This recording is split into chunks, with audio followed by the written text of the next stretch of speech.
જે લોકોએ ભાજપના ધારાસભ્યોને વિધાનસભામાં મોકલ્યા છે એ હવે ભાજપના ધારાસભ્યને રહી રહીને પણ લોકોની કિંમત તો થઈ છે. કારણ કે ગુજરાતની અંદર બધા જ વિસ્તારો આપણે જોયા કે જ્યાં ઠેર ઠેર પાણી ભરાયા હતા અને તેમને સહાય ચૂકવવાની પણ એક જાહેરાત કરવામાં આવી.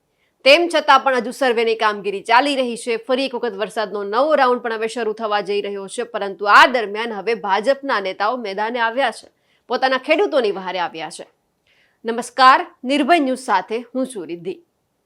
હવે જે ભાજપના ધારાસભ્યો છે એ તમામ ખેડૂતોની વહારે આવવા લાગ્યા છે. કારણ કે ઠેર ઠેર આપણે જોયું હતું કે બધા જ વિસ્તારોમાં ગુજરાતની અંદર છે છેલ્લા 5 થી 6 દિવસ દરમિયાન જે વરસાદ નોંધાયો એમાં ઠેર ઠેર પાણી ભરાયા હતા. ખેડૂતોનો ઊભો પાક હતો તે વળી ગયો હતો અને એમને લઈને સર્વેની કામગીરી પણ હવે ચાલી રહી છે. પરંતુ એ જોવાનું છે કે ભાજપના ધારાસભ્યો મેદાને આવ્યા છે, પરંતુ આ પોતાના ભાજપના ધારાસભ્યોનું જ એમના મુખ્યમંત્રી કે કૃષિ મંત્રી કેટલું સાંભળે છે. મારી પાછળ જે દ્રશ્ય તમે જોઈ રહ્યા છો, આ ઊભો પાક જે બળી રહ્યો છે, આખા જ ખેતરમાં આપણને પાણી જ પાણી દેખાઈ રહ્યું છે. ખેડૂતે મહા મહેનતે પોતાનો જે વાવેતર કર્યું હતું અને અત્યારે તે બધું બળીને ખાખ થઈ ગયું છે. સમગ્ર વિસ્તાર અત્યારે પાણી પાણી છે. હવે આમાં સર્વેની કામગીરી ચાલી રહી છે. કયા ખેડૂતને કેટલું નુકસાન થયું છે તેમને લઈને તેમને વળતર ચૂકવવામાં આવશે. પરંતુ જલ્દી સર્વે થાય, આ અતિવૃષ્ટિને કારણે જે પણ ખેડૂતોનું જે પાક નુકસાન ગયું છે તેમાં કેટલું વળતર આપવામાં આવે, કેટલું વળતર આપશે અને ક્યારે આપશે, તે બધાને લઈને અત્યારે હવે ભાજપના જ ધારાસભ્યો રણ મેદાને આવ્યા છે અને તેમના જ મુખ્યમંત્રીને પત્ર લખ્યો છે. પહેલા તો આપણે પીકે પરમારનો પત્ર એ જોઈ લઈએ કે તેમણે મુખ્યમંત્રીને પત્ર લખ્યો છે. દસાડા પાટડીના ધારાસભ્ય છે પીકે પરમાર. તેમણે મુખ્યમંત્રીને રજૂઆત કરી છે જે પાક નુકસાની ગઈ છે. કહી રહ્યા છે કે માનનીય મુખ્યમંત્રી પટેલ સાહેબ, ભારે વરસાદ અતિવૃષ્ટિના કારણે ખેડૂતોને ખેતીના પાકને નુકસાની વળતર આપવા બાબત રહી રહીને પણ આ લોકો જાગ્યા તો ખરા. ખેડૂતોની યાદ તો આવે છે, પત્ર લખ્યો છે.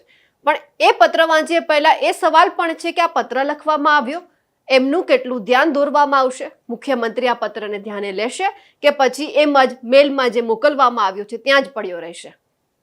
એ વાંચીને સંભળાવીએ કે તેમણે શું વિગત લખી છે.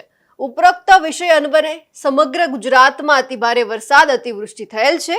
તેમાં મારા 60 દસાડા મત વિસ્તારના પાટડી, લખતર, લીંબડી, નળકાંઠાના 17 ગામમાં વરસાદના કારણે ખેડૂતોને ખેતીના પાકમાં ખૂબ મોટા પ્રમાણમાં નુકસાન થયેલ છે.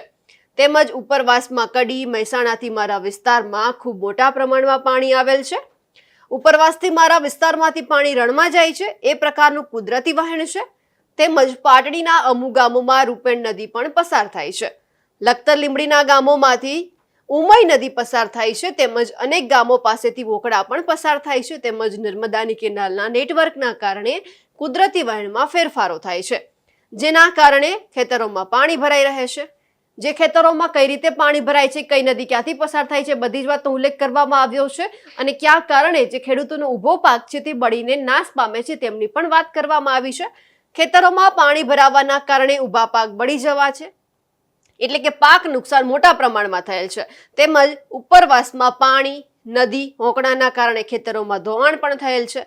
તેથી મારા દસાડા મત વિસ્તારના પાટડી, લખતર, લીંબડી, નળકાંઠાના ગામોના ખેડૂતોને ખેતરમાં પાક નુકસાન તેમજ જમીન ધોવાણ અંગેના ખૂબ મોટા પ્રમાણમાં નુકસાન થયેલ છે. ખેડૂતોના મોંમાં આવેલ કોળીઓ છીનવાઈ ગયા જેવા ઘાટ થયેલ છે. તો ખેડૂતોના ખેતરમાં થયેલ પાક નુકસાન તેમજ ખેતરોની જમીન ધોવાણ અંગે નુકસાન વળતર આપવા કાર્યવાહી જલ્દી કરો. મુખ્યમંત્રીને પત્ર લખી દીધો. હવે એ જોવાનું છે કે આ પત્ર મુખ્યમંત્રી ધ્યાને લે છે કે નહીં, ક્યારે સર્વેની કામગીરી થઈ છે. આ એક ધારાસભ્ય નથી પીકે પરમાર, આવા હજુ 2 થી 3 ધારાસભ્ય ભાજપના છે જે પોતાના ખેડૂતોની વહારે આવ્યા છે. સારી બાબત છે કે પોતાના ખેડૂતોની યાદ આવી, પોતાના ખેડૂતો માટે કામગીરી શરૂ કરી છે. હવે પ્રકાશ વરમોરા, જે ધ્રાંગધ્રા હળવદ વિધાનસભાના ધારાસભ્ય છે, પ્રકાશ વરમોરા, તેમણે પણ મુખ્યમંત્રીને પત્ર લખ્યો છે. ભૂપેન્દ્ર પટેલ સાહેબને પત્ર લખવામાં આવ્યો છે. જય ભારત સાથ સવિનય જણાવવાનું કે તાજેતરમાં સમગ્ર ગુજરાત રાજ્યમાં ભારેથી અતિભારે વરસાદ થયેલ. આ કુદરતી આપત્તિને કારણે મારા મત વિસ્તાર ધ્રાંગધ્રા અને હળવદના ખેડૂતો ઉપરાંત સામાન્ય નાગરિકોના જીવન અને આજીવિકા ઉપર ગંભીર અસર થઈ છે.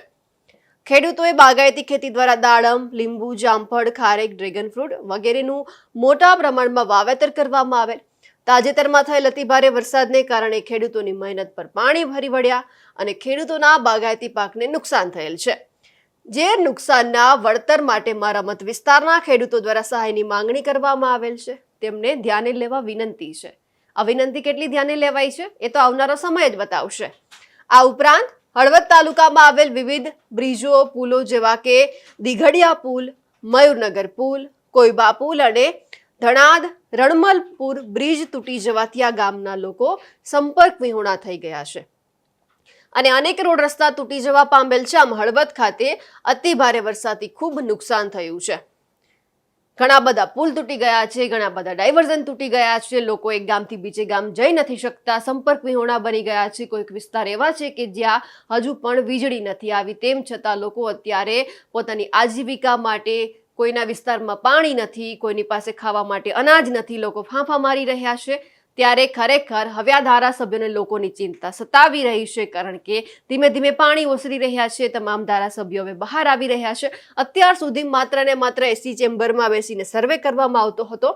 હવે ક્યાંક લાગે છે કે આ લોકોને આવનારી ચૂંટણીની ચિંતા સતાવી રહી છે. વિધાનસભાની ચૂંટણી હવે નજીકમાં આવશે અને એ જોવાનું કે જો આ વખતે તેઓ બહાર ન આવ્યા તો આવનારી ચૂંટણીમાં આ લોકો ક્યાં હશે, તો તેમના ખેડૂતોને લોકો નક્કી કરશે. હવે છે બેચરાજી વિધાનસભાના ધારાસભ્ય સુખાજી સોમાજી ઠાકોરે ભૂપેન્દ્ર પટેલને પત્ર લખ્યો છે. અતિવૃષ્ટિના કારણે ખેડૂતોને ખેતી પાકમાં થયેલ નુકસાનનું સર્વે કરાવી વળતર ચૂકવવા બાબત. જે ભારત સહ ઉપરોક્ત વિષય અન્વયે આપ સાહેબશ્રીને જણાવવાનું કે છેલ્લા 2 દિવસથી સમગ્ર ગુજરાત સહિત બેચરાજી વિધાનસભાના બેચરાજી, જોટાણા અને મહેસાણા તાલુકાના ગામડાઓમાં ભારે વરસાદના કારણે ત્રણેય તાલુકાના ખેડૂતોના કપાસ, એરંડા, જુવાર, બાજરી, કઠોળ, શાકભાજી તથા પશુઓના ઘાસચારાના પાકોને મોટા પ્રમાણમાં નુકસાન થયું છે. તેમજ અગાઉ થયેલ વરસાદને કારણે ખેડૂતોને નુકસાન ભોગવવું પડ્યું છે. આમ 2 વાર નુકસાન થયેલ છે અને દેવીનાપુરા, હિંગળાજપુરા અને મગુના જે રામપુરામાં આવે છે તેમાં ભારે પવન ફૂંકાવાના કારણે અનેક મકાનોની છત ઉડી ગયેલ હોવાથી સરકારશ્રી તરફથી આ ત્રણેય તાલુકાઓમાં ભારે વરસાદના તેમજ વાવાઝોડાના કારણે થયેલ ખેતીના પાકના નુકસાન તેમજ વાવાઝોડાના જે પણ ભોગ બન્યા છે તે તમામને સહાય ચૂકવવાની વિનંતી કરી રહ્યા છીએ. હવે આ ધારાસભ્યો વિનંતી કરે છે હાથ જોડીને, પત્ર લખીને મુખ્યમંત્રી અને કૃષિ મંત્રીને, પરંતુ એ જોવાનું કે કૃષિ મંત્રી અને મુખ્યમંત્રી ભૂપેન્દ્ર પટેલના કાને આ ત્રણેય પત્ર ક્યારે પહોંચે છે.